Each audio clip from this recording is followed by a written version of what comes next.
Hello everyone and welcome back. आज की इस वीडियो में मैं आपको बताऊंगा कि कैसे आप फंडिंग चैलेंजेस के अंदर राइट रिस्क मैनेजमेंट को फॉलो करके पास कर सकते हो। देखिए, फंडिंग चैलेंज को पास करने के लिए it's all about risk management. अगर आप ये सोच रहे हो कि आपने फंडिंग चैलेंज लिया है और आप उसको एक ही दिन या 2 या 3 दिन में पास करना चाह रहे हो, तो ऐसा पॉसिबल नहीं है।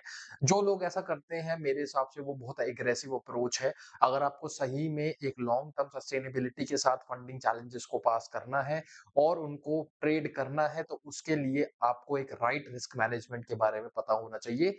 आज हम उसी के बारे में बात करेंगे। जैसे कि आप स्क्रीन पे देख पा रहे हो, अभी अगर हम एक नॉर्मल सिनेरियो लें, एक फंडिंग चैलेंज के अंदर हमें मैक्सिमम कितने अटेम्प्ट मिलते हैं to pass that. Let's talk about the drawdown limit of any funding challenge. मैं आपको अभी कोई फंडिंग चैलेंज दिखाऊंगा नहीं यहाँ पे, मैं सिर्फ आपको रिस्क मैनेजमेंट प्लान के बारे में बताऊंगा। अगर मैं बात करूं, 10% का मैक्सिमम ड्रॉडाउन होता है किसी भी फंडिंग चैलेंज का, राइट? नाउ इस 10% के मैक्सिमम ड्रॉडाउन को हमें सस्टेन करना है। मैं एक फंडिंग चैलेंज ले रहा हूं एग्जांपल में $10,000 का। ओके, मान लो $10,000 का आपके पास फंडिंग चैलेंज है, मैक्सिमम ड्रॉडाउन उसका 10% है। दैट मीन्स कि कितना हुआ, इसका मैक्सिमम ड्रॉडाउन हुआ $1,000। ओके, अगर हम एक फेज की बात करें या फिर दो भी फेज ले सकते हैं, अभी हम सिंगल फेज की बात करते हैं, ठीक है?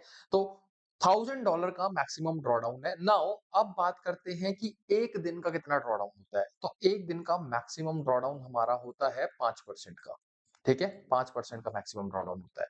नाउ अब आप अगर इसको ध्यान से देखें, तो यहाँ पे एक सिनेरियो ये होता है कि भाई एक ट्रेड पे हमें कितना रिस्क करना चाहिए। तो अगर हम इस थ्योरी के हिसाब से चलें, ठीक है, और मैक्सिमम ड्रॉडाउन अगर हम 10% का लेके चलें, तो एक दिन में हमें टोटल कितने चांस मिलते हैं इसको करने के लिए, ठीक है? अगर हम मान लो 1% रिस्क करते हैं, तो हमें टोटल 10 चांस मिलते हैं अपने अकाउंट को ब्लो करने के लिए, राइट? और अगर हम 0.5% रिस्क करते हैं, तो हमें टोटल कितने अमाउंट मिलता है, कितने अटेम्प्ट मिलते हैं इसको ब्लो करने के लिए? 20, ठीक है? नाउ 1% की बात करूं तो 10 अटेम्प्ट, 0.5% की बात करूं तो 20 attempt. Now 10 attempt is good, 20 attempt is good. तो स्टार्टिंग के अंदर जब भी आप कोई भी चैलेंज को लेते हो, जैसे फॉर एग्जांपल आपने $10,000 के चैलेंज को लिया है, $10,000 के अकाउंट में हम 10% मैक्सिमम ड्रॉडाउन के हिसाब से 1% रिस्क करेंगे हर ट्रेड पे, ठीक है? तो इसका जैसे भी ड्रॉडाउन होता है वो कैसे चलेगा, मैं आपको दिखा देता हूँ। मान लो 10% का आपका ड्रॉडाउन है, राइट? तो जैसे कि फॉर एग्जांपल, लेट्स से हमारे पास $10,000 का अकाउंट है, ठीक है? अब $10,000 के अकाउंट के अंदर हमारा 10% का ड्रॉडाउन है। तो स्टार्टिंग के अंदर हम क्या करेंगे, हम 10% के हिसाब से 1% को रिस्क करेंगे स्टार्टिंग में, ठीक है? और इसको हम कब तक रिस्क करेंगे 1%, जब तक हमारा अकाउंट 5% नीचे नहीं चला जाता। ओके? जैसे ही अकाउंट 5% नीचे चला जाता है फॉर एग्जांपल, ठीक है? 1-1% रिस्क करके, तो उसके बाद इस अमाउंट का $10,000 से ये कितना आ जाएगा, 5,000 अगर हो जाएगा तो ये 5,000 अगर माइनस 5,000 हो जाएगा, तो ये आ जाएगा $500 नीचे, तो मतलब 9,500 हो जाएगा ये आपका अकाउंट, ठीक है? नाउ जैसे ही ये 9,500 हो जाए, उसके बाद आपको क्या करना है, अपने अटेम्प्ट्स बढ़ा देने हैं। जितने ज़्यादा आप अपने अटेम्प्ट्स बढ़ाते रहोगे, उतना ही ज़्यादा आपका फ़ायदा है, ताकि आप लंबे टाइम तक इसको होल्ड कर पाओ। तो जैसे कि -5% आपका अकाउंट गया, तो उसके बाद आपके पास रिमेनिंग कितना बचा, 5% का ड्रॉडाउन बचा है। अब इस 5% में हम 0.5% रिस्क करेंगे, ठीक है? 0.5% जैसे ही हम रिस्क करना स्टार्ट करेंगे, तो उसके बाद दोबारा से ये कितना हो जाएगा हमारे पास, 10 अटेम्प्ट हमको दोबारा मिल जाएँगे, ठीक है? 0.5% के हिसाब से हमें 10 अटेम्प्ट्स दोबारा मिल जाएँगे। नाउ अब हम क्या करेंगे, 9,500 हमारे पास एक यहाँ पे ड्रॉ डाउन हो चुका है। अब इस 9,500 में हम 0.5% अगर हम रिस्क करेंगे हर ट्रेड पे, किसका 0.5% रिस्क करना है? 10,000 का ही रिस्क करना है 0.5%। दैट मीन्स कि अब हमें कितना रिस्क करना है इसके अंदर, 0.5 के हिसाब से कितना रिस्क करना है? $50, ठीक है? अब हम रिस्क करना स्टार्ट करेंगे $50। नाउ जैसे ही आपका अकाउंट 2% और नीचे गया, ठीक है? उसके बाद बचा कितना, 3%, ठीक है? 3% उसके बाद बचेगा। उस 3% के बाद हम और अपना रिस्क कम कर देंगे। उसके बाद हम 0.3 का रिस्क करना स्टार्ट कर देंगे, ठीक है? अब 0.3 का रिस्क करना आप स्टार्ट करोगे, तो उसके बाद दोबारा आपके पास 10 अटेम्प्ट हो गए, ठीक है? वैसे तो आपका अकाउंट इतना पीछे नहीं जाएगा, आप अगर दिन में 2 ट्रेड लेते हो या फिर 1 ट्रेड लेते हो। बट अगर आप ओवर ट्रेडिंग कर रहे हो, दिन में 2 से 3, 4, 5, 6 ट्रेड ले रहे हो, तो आपका अकाउंट जल्दी से पीछे जा सकता है। तो इसलिए आपको सबसे पहली चीज़ तो अपने ट्रेड्स को कट करना है। आपको दिन में फर्स्ट 2 या 3 ट्रेड लेने हैं। 2 या 3 ट्रेड भी ज़्यादा बता रहा हूँ मैं, 1 या 2 ट्रेड लेना है मैक्स टू मैक्स, ठीक है? उससे क्या होगा ना, आपका ड्रॉडाउन ज़्यादा नहीं होगा, ठीक है? 0.3% आपको रिस्क करना है जब आपका अकाउंट 3% रह जाए, मतलब 3% का इसमें ड्रॉडाउन रह जाए, ठीक है? जैसे ही 0.3% रिस्क करना स्टार्ट करोगे, फिर दोबारा आपको 10 अटेम्प्ट मिल जाएँगे। अब इसके अंदर मान लो 2 फेल हो गए, 3 फेल हो गए, 4 फेल हो गए, जैसे ही आपके पास 5 आपके फेल हो जाए, मान लो आपके 5 अटेम्प्ट फेल हो गए, उसके बाद आपको क्या करना है और कम कर देना है अपना रिस्क। उसके बाद आपको 0.1% का रिस्क कर देना हर ट्रेड पे, ठीक है? 0.1% का रिस्क आपको करने के बाद क्या होगा, आपका अमाउंट और ज़्यादा कम हो जाएगा, जिससे आपको चांसेस और ज़्यादा मिलने लग जाएँगे। तो रिस्क मैनेजमेंट का जो टोटल फंडा है फंडिंग चैलेंजेस के अंदर, वो यही है कि आपको ज़्यादा से ज़्यादा अटेम्प्ट्स अपने पास रखने हैं, ठीक है? स्टार्टिंग के अंदर सबसे पहले आपको 1% से स्टार्ट करना है, ठीक है?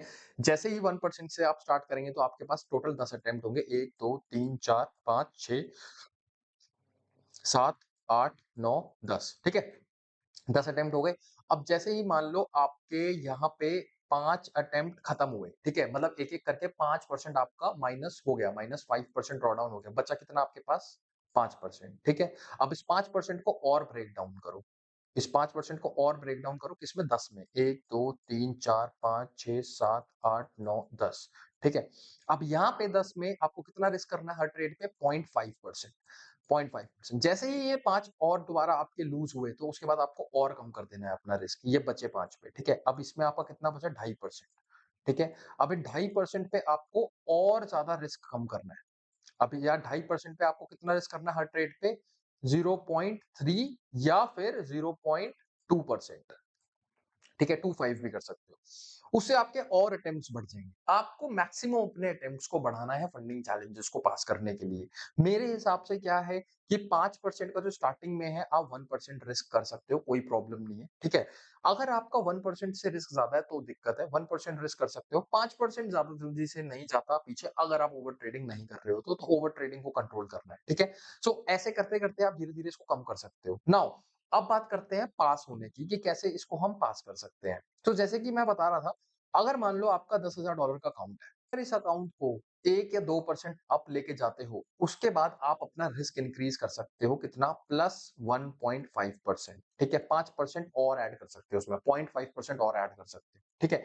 1.5% का आप रिस्क ले सकते हो। जैसे ही ये अकाउंट आपका 5% प्लस हो जाता है, देन उसके बाद आप पर ट्रेड पे 2% भी रिस्क कर सकते हो, कोई प्रॉब्लम नहीं आएगी, ठीक है? जैसे ही 0.5% जैसे ही 5% ऊपर जाता है, 0.2% और रिस्क कर सकते हो। ऐसे-ऐसे करके आपका ईज़िली आपको पता है कितनी जल्दी पास हो सकता है फंडिंग चैलेंज, राइट? सो आपको ये रिस्क मैनेजमेंट को फॉलो करना है। आपको कम से कम ट्रेड लेने हैं, ज़्यादा से ज़्यादा अटेम्प्ट्स रखने हैं अपने, ताकि आपका फंडिंग चैलेंज जल्दी से ब्लो ना हो, और जैसे ही वो ड्रॉडाउन में जाता जाए, आपको अपना रिस्क कट करते इतना करना है कि आपके सबसे से ज़्यादा अटेम्प्ट बढ़ते जाएँ, ठीक है? ताकि आपका अकाउंट जल्दी ब्लो ना हो, राइट? आई होप इतनी सारी चीज़ें सबको क्लियर हो गई होगी।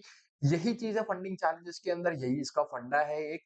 अगर आपको लग रहा है कि 1-2 दिन में पास कर दोगे, तो ऐसा पॉसिबल बिल्कुल नहीं है, नहीं हो सकता 1-2 दिन में पास। जो लोग करते हैं 1-2 दिन में पास, उनके पास ऑलरेडी बहुत फंडिंग होती है, तो इसलिए वो उस चीज़ को कर देते हैं। अगर आप नए हो मार्केट में, नया-नया ट्रेड स्टार्ट किया है, अभी फंडिंग चैलेंज बाय किया है, तो मेरे हिसाब से उसको 1 महीने तक ट्रेड करो, ठीक है? 1 महीने के अंदर अगर ये रिस्क मैनेजमेंट फॉलो करोगे, तो पक्का आपका फंडिंग चैलेंज पास हो जाएगा।